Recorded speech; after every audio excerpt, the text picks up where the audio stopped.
just the da'wah scene in Liverpool has changed dramatically, Yeah. I would say, over the past 20 something years.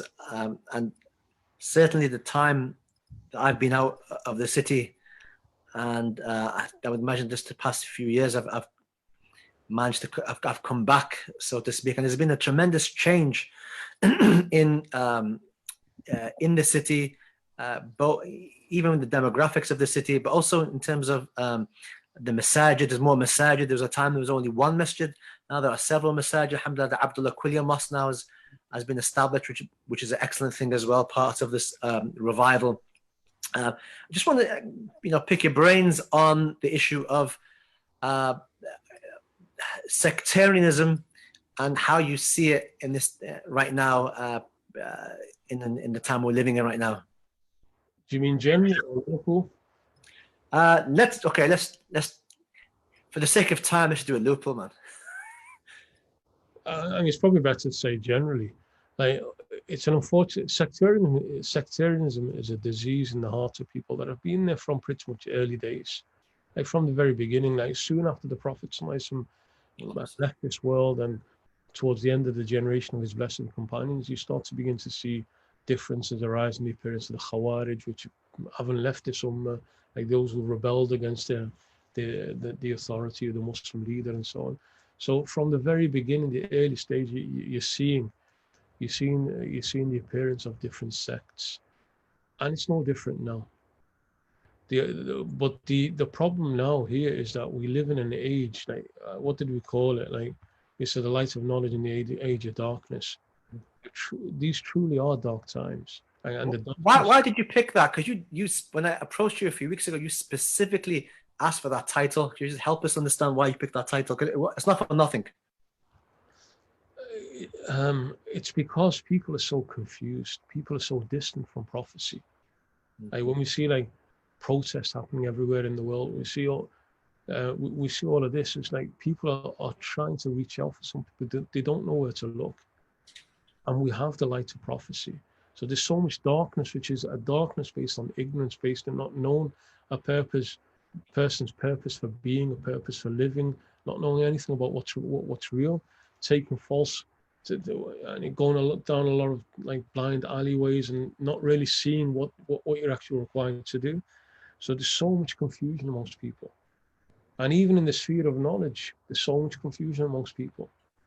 And so the only thing that's going to save people and take them out of this is that people cling on to those sources of prophetic light.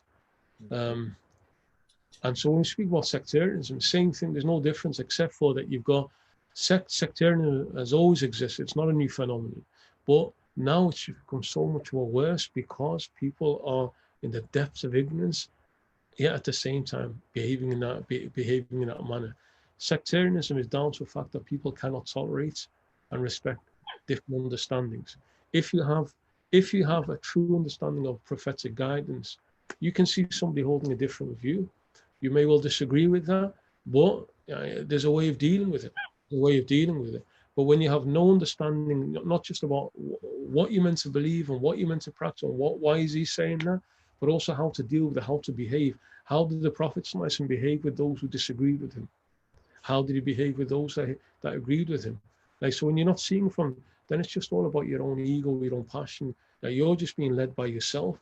And so you have sectarianism, you have a lot of egos that are out of control, and you have people steeped in the depths of ignorance.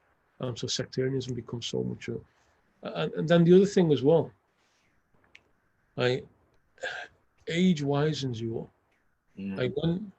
Back when I was studying, I used to be in the midst of all of these arguments. I sat there in the mosque arguing with this person, that person. I used to love it.